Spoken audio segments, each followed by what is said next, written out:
NTV, Central and Western Nebraska's most watched late news. This is NTV News at 10. I was deeply concerned for their safety, but the really incredibly positive news is that thanks to help on the ground and thanks to our U.S. military, they're now safe. It's the end of a long and frightening ordeal. The war against the Taliban has had one happy side effect for 8 of their captives. Good evening. Thanks for joining us tonight. They are foreigners, including 2 American women who were set to be put on trial for their lives. Their crime? Preaching Christianity. As the Taliban were being driven from Kabul, the 8 aid workers were driven south. That night they were locked in a metal container left to freeze. But tonight they're headed home after being spirited to safety by U.S. Special Forces. Their good fortune comes as another blow for the Taliban. Here's ABC's Adore Udoji. It's Friday morning here in Islamabad, where the rescued aid workers are said to be safe and well. At this point, we've heard just a little bit about their ordeal in Taliban custody. We expect to hear much more from them a little bit later today, in just a few hours, in fact. But for now, we can show you the incredible reunion with their families. Big smiles all around as an American helicopter flew the foreign aid workers to freedom. Seconds after landing in Pakistan, hugs from their families for the first time in more than 3 months. Americans Dana Curry and Heather Mercer in the red. Love you. We're glad we're free. Not now. What's your feeling? Great. We feel wonderful. We're so excited that we're free. The 8 escaped after their Taliban captors fled from oncoming opposition forces. Then a 3-day voyage to safety with the help of the Red Cross. Meanwhile, in Afghanistan, opposition forces kept up the intense pressure. Just north of the capital, Kabul, Taliban soldiers abandoned their tank to escape a shelling bombardment. It happened near the key Bagram air base, where the U.S.-led coalition hopes to soon bring in humanitarian supplies. Sources tell ABC News the total of U.S. Special Forces now on the ground has risen to 300, and they say more are on the way. A defiant Taliban leader, Mullah Omar, said in an interview the defeats will not affect their goal. He said the Taliban has a plan for the destruction of America, and the plan is going ahead. Omar also faces resistance from Afghans, some so angry they set fire to abandoned Taliban homes and offices in the capital. In a potential intelligence coup, reportedly opposition fighters in Afghanistan have captured senior Taliban officials, though apparently not Mullah Omar or Osama bin Laden. I'm Adore Udoji, live in Islamabad. Now back to you. Thank you for that report. The Senate Ag Committee has approved a new farm bill. Supporters of it say it creates a stronger safety net for producers. Nebraska Senators Hagel and Nelson both voted in favor of the measure.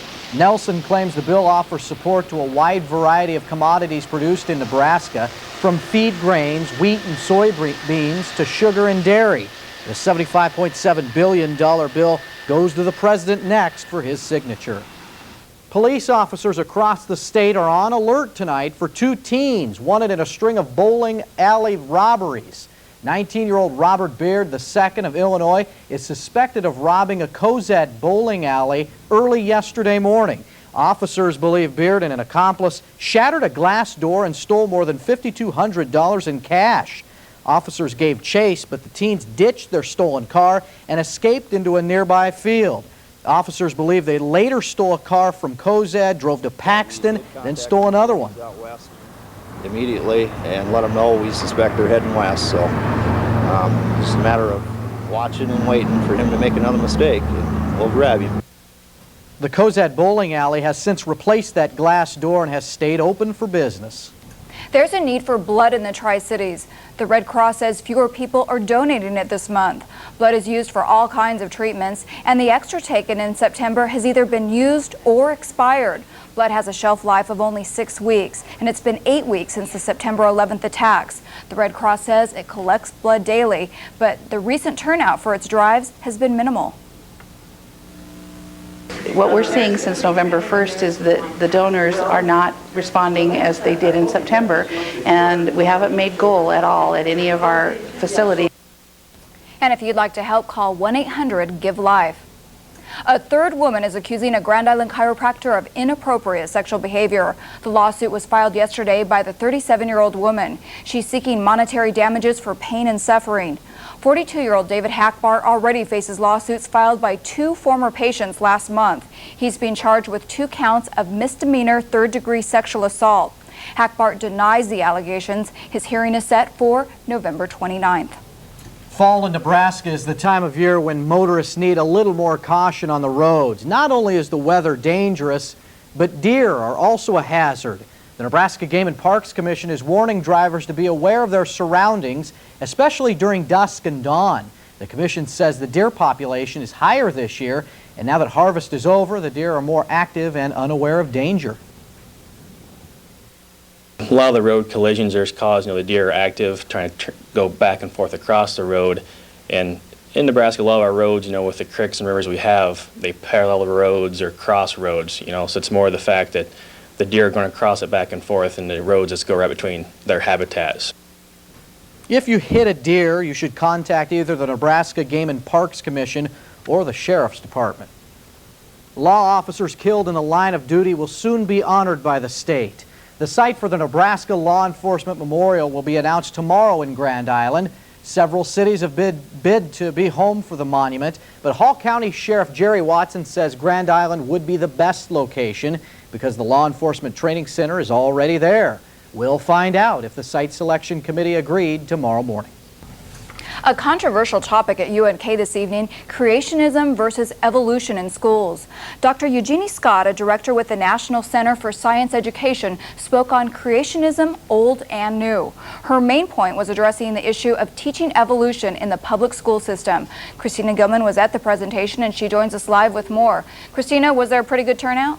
Well, Krista, there really was. There was a packed room full of people. Now, it's a very controversial topic, so there, of course, were people there with varying beliefs. Public schools in the United States don't really do a very good job teaching evolution. They either relegate it to a short period at the end of the semester and only give it a day or two. It's just not adequate for giving students a really full understanding of the strength of this very powerful scientific idea. Dr. Scott says teachers skip over evolution because they feel it's too controversial. She feels science class isn't the place for teaching religious ideas, but others feel differently. I've heard arguments for both, but just due to faith, I believe in creationism. There was evolution. There was a scientific basis, scientific fact to that, so I do believe in that. But I also believe that the universe was created. I think the two can coexist. And tonight's speaker believes in both, too, but feels very strongly that it should be taught in public schools across the U.S. If an individual student and their parents decide they don't want to accept evolution, there's nothing wrong with that. But one shouldn't prevent other students from learning evolution because of one's particular religious tradition, and this happens all too frequently around the country. Again, Krista, obviously a very controversial topic. Now, there was a student at UNK that told us that in the near future, the University Lutheran Center at UNK will hold a conference in Manhattan, Kansas on the same topic. Okay, we'll have to see what happens there. Thanks, Christina. You're welcome.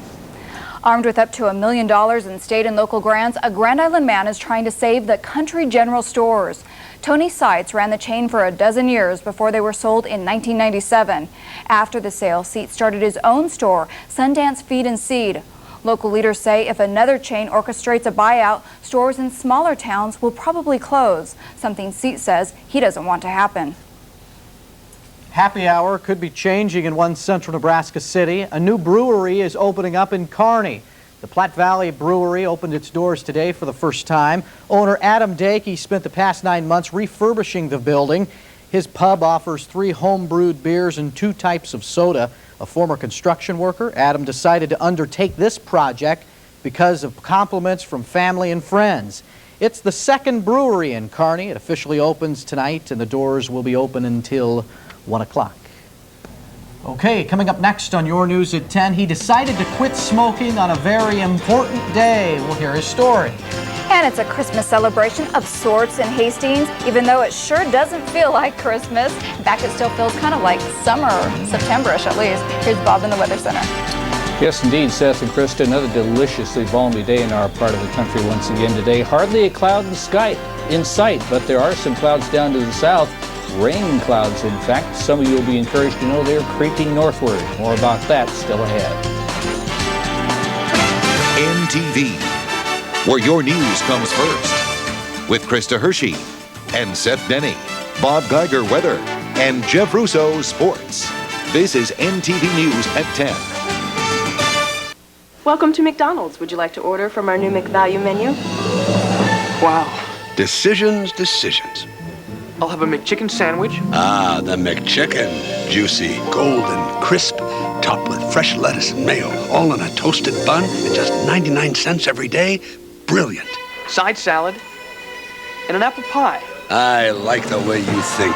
Create your own meal from the new $69, $79, 99-cent McValue menu. Are you ready for a whole new way to order?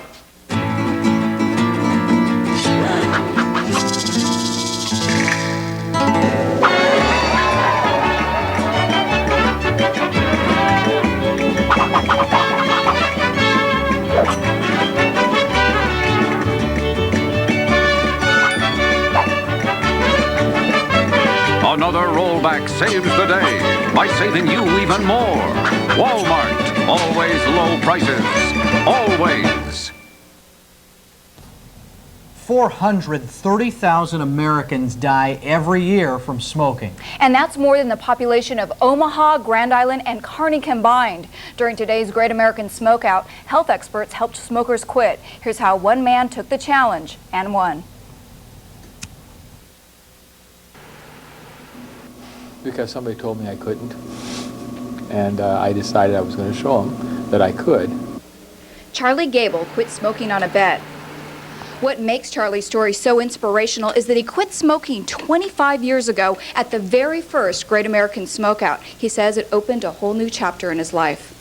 It was a challenge. It wasn't easy, but it wasn't the most difficult thing I've ever done. I've done things that required a whole lot more effort and stress on my part.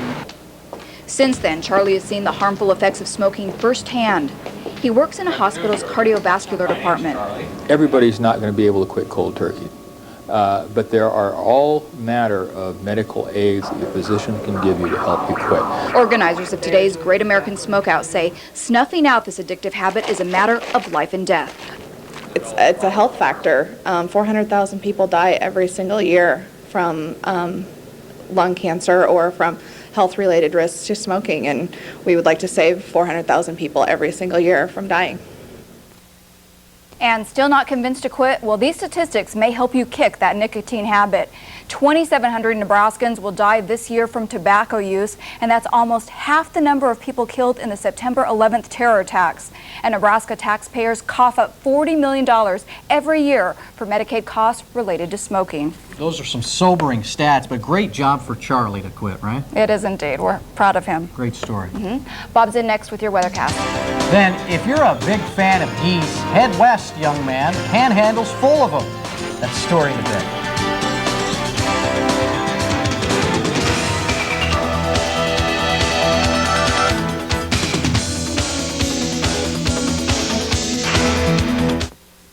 What's the point of saving just a little when you can save big during the big one at Kohl's? Come in this Saturday only from 6 a.m. to midnight to celebrate Kohl's biggest one-day sale of the season. The big one is back, and it's bigger than ever. Save 20 to 60% on thousands of items store-wide. Plus, get early bird specials from 6 a.m. to 11 a.m. only.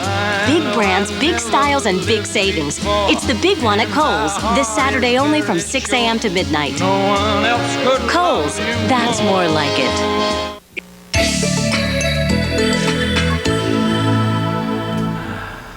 Welcome to the Seth and Krista weather presentation. The only difference is they aren't up here, but this is made to order for them.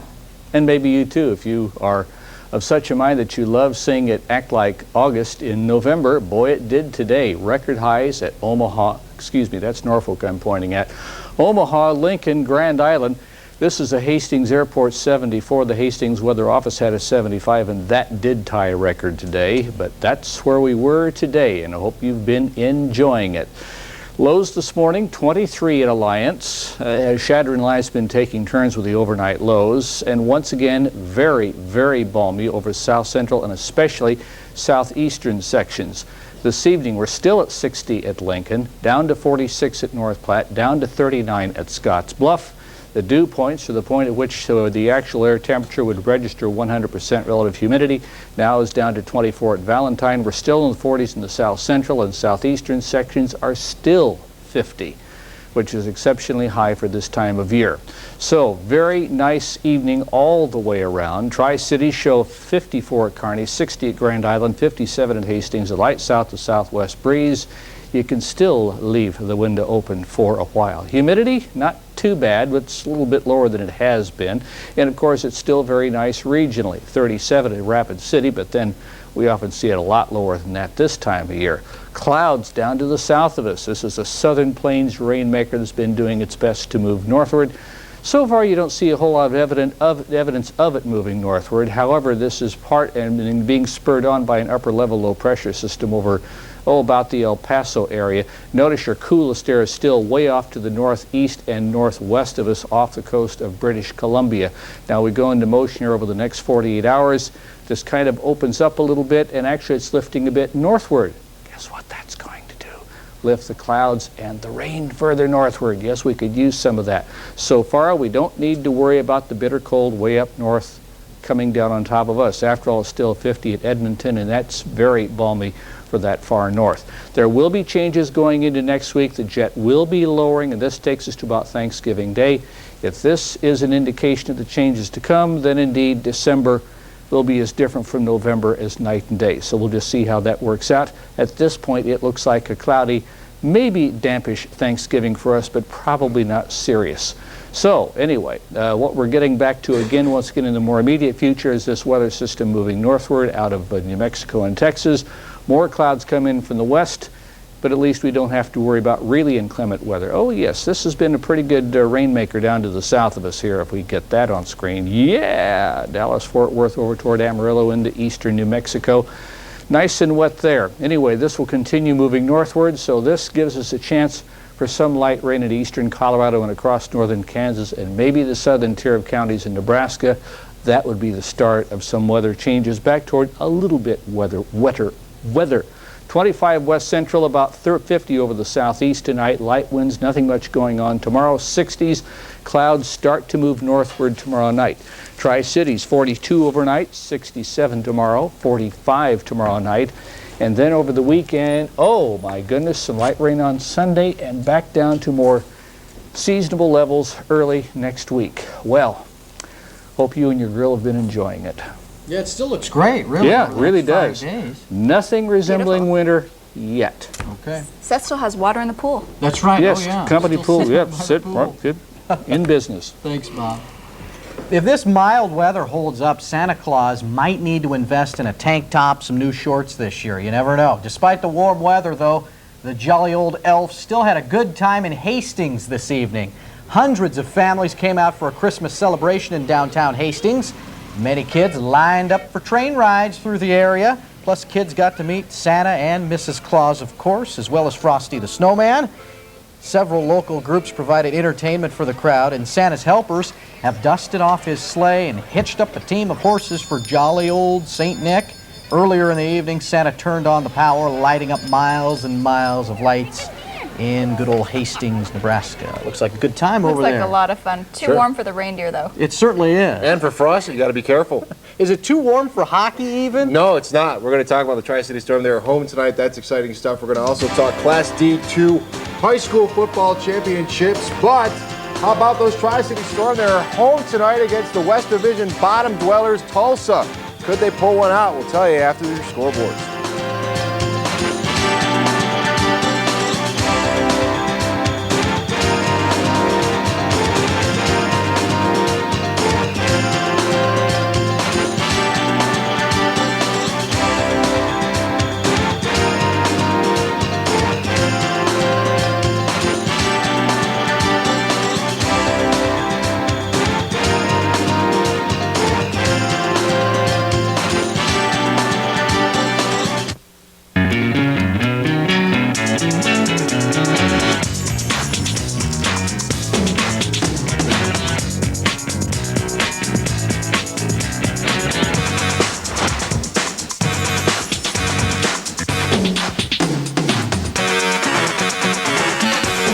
It's your life.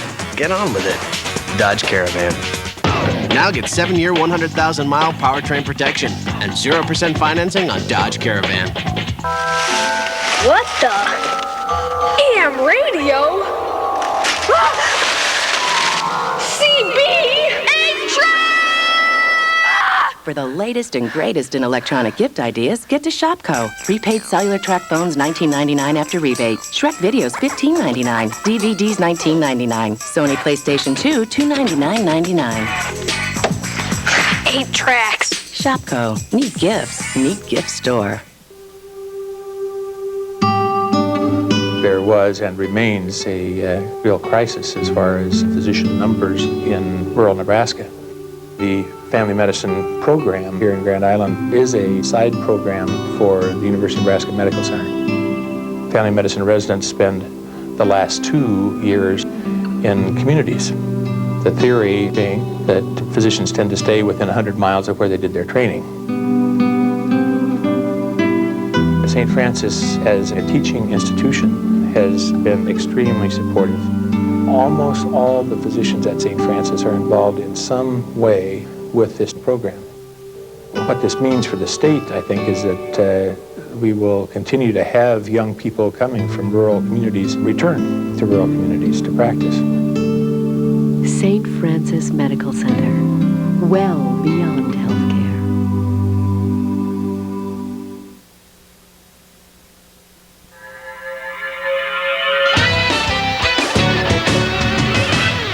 Good evening, everyone. The Huskers wrapped up this week's preparations for their matchup with Colorado next Friday. The team worked out for about 2 hours in half pads, with head coach Frank Solich saying injuries to defensive backs Phillip Bland, Lornell McPherson, and Erwin Sweeney are expected to get better. Nebraska is scheduled to have tomorrow and Saturday off from practice. Meanwhile, the Tri-City Storm hosted the Tulsa Crew tonight. The 4-8-1 Storm were just 1-4 at home heading into tonight's game. The goals of this evening for Jim Hillman's team: 1, get a win at home, and 2, just get a win. We're going to check out the highlights of this one. There he is, looking up at the scoreboard, and it's not good early on as Tulsa would get on the board first. This is Jim Tudor knocking out Noah Root and rebound, but later in the first, shorthanded. And that's Conrad Reeder finding Brian Schmidt, captain to captain, shorthanded goal. They cut the lead to 2-1. In the second, Conrad Reeder working his magic again along the boards right in front of me. He's so fast but scrappy that I lost track of him, but meanwhile he put it in the net. If you watch closely here, he makes goaltender Ross Cherry into a pie or something, ties it up at 2. Then things get a little physical. Watch this shift for forward Christian Toll. Knocks this guy into the boards along that wall, comes across, knocks this guy, lays him out a little bit. 2-2 in the second, but the Storm rallied, go on and then win this one. 4-2 is your final. It's their second home win of the season. They improved to 5-8-1. They're at Des Moines on Saturday. The Greeley Bulldogs were the number 16 seed for the D2 football playoffs, but they took Lewiston into overtime before the Tigers pulled out the 34-32 win this afternoon at Memorial Stadium. NTV's DJ Johnson tells us about Greeley's impressive second-half rally that almost pulled out a victory. Lewiston took the opening kickoff, but a hard hit by the Bulldogs knocked the ball loose, and Jordan Pulse recovered for Greeley deep in Tiger territory. Greeley went nowhere on 3 downs before Chris Williams scrambles in for the score.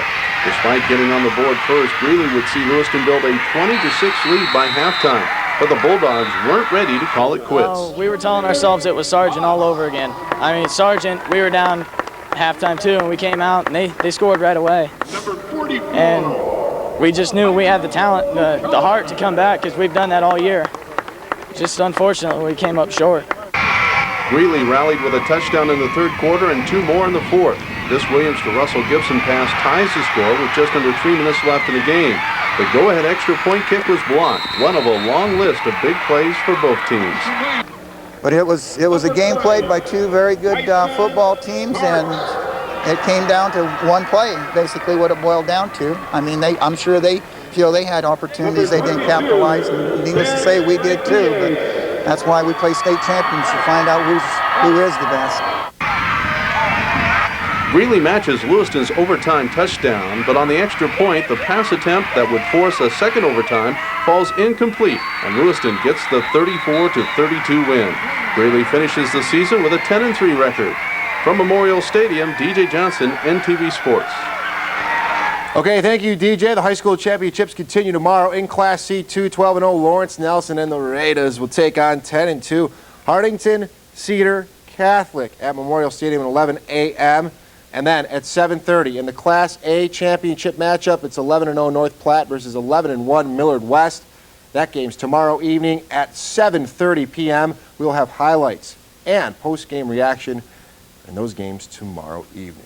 The NFL fined Miami Dolphins defensive end Lorenzo Brumell $15,500. If you're going to fine him $15,000, you got to fine him another $500. I don't understand. For a hit last Sunday that broke Colts quarterback Peyton Manning's jaw. Brumell says he'll appeal the fine. Tonight's play of the night won't break your jaw or cause you to be fined. Best part about it, you can't appeal it either. It's my choice. But it may hurt. Take a look at this one this evening. Looks like the puck's innocently getting dumped into the corner. Billy Luger says, "Welcome to Kearney, Brandon Kaneko." Brandon Kaneko gets welcomed in very nicely to Kearney tonight. And the Tri-City Storm pound out a win 4-2. 4 goals in come from behind fashion. Maybe this is going to give those folks a little oomph now. You know, they get the win at home. They go on the road. And, you know, it's been an up and down start to the season. So maybe, just maybe, we turn things around tonight. Get them going a little bit. There you go. All right. Thanks, Jeff. Thank you. Bob's back after the break with a final check of that weather. Then there's geese all over the place, and the stuffed geese leave behind too. Good times in the Nebraska Panhandle. We'll explain.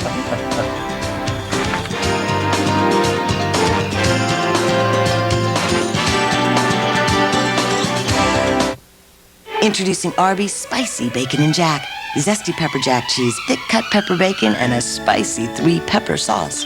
Give in to your grown-up taste. In our business, we try to streamline our office tasks as much as we can. That's why we called EECS about their new Sharp digital copier. It acts as both a printer and a copier. Less equipment means less costs, and that helps us keep things running. The people in our department are pretty resourceful. That's why we called EECS about their Sharp digital copier. It's tied right into our network, so now anyone can print, collate, and staple their reports right from their PC. Amazing. It's very clear our love is here to stay. Heading home for the holidays? For a limited time, take along the security of 7-year or 100,000-mile powertrain protection on any new Chrysler vehicle. Plus, through November 19th, 0% APR on select 2002 models. We're here. Our love is here to stay. You know, some people think there's no reward in farming. Too much risk, too little control. They think there's no profit until harvest. But they've never walked these fields. The way I see it, I come out ahead every day just by being here, standing my ground.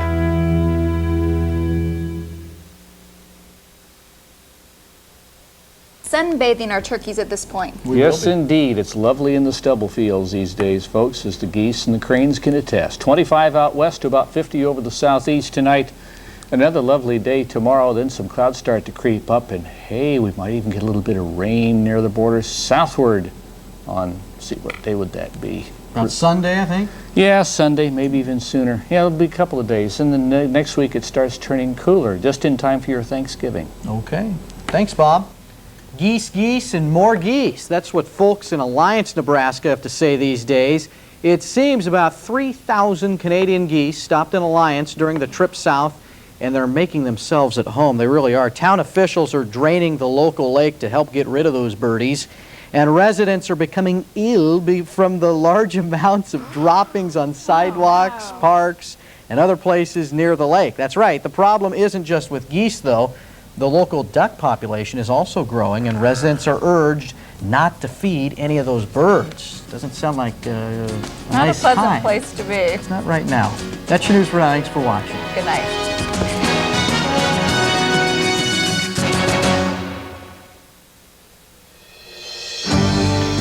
November 15th, 2001. With more than 300 special forces on the ground, the hunt is on. We're tightening the noose. It's a matter of time.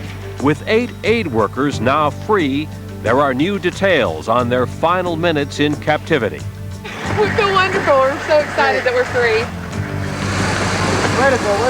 Meanwhile, on the home front, with more than $1 billion in donations collected, the victims wait for help. I have also car payments, my insurance, and I was making $45,000 to $50,000 a year. And without that, it's really tough on my family. Tonight, the latest on the war at home and abroad as America fights back. From ABC News, this is Nightline. Substituting for Ted Koppel and reporting from Washington, Chris Bury. Never have Americans been so generous and so quick in opening their wallets to help. Since September 11th, they have poured more than $1 billion into various relief funds set up to help the 25,000 families hurt in some way by the attacks. Yet for all the good intentions, spending the money is proving far trickier than raising it. That became clear this week when the American Red Cross reversed itself and announced all money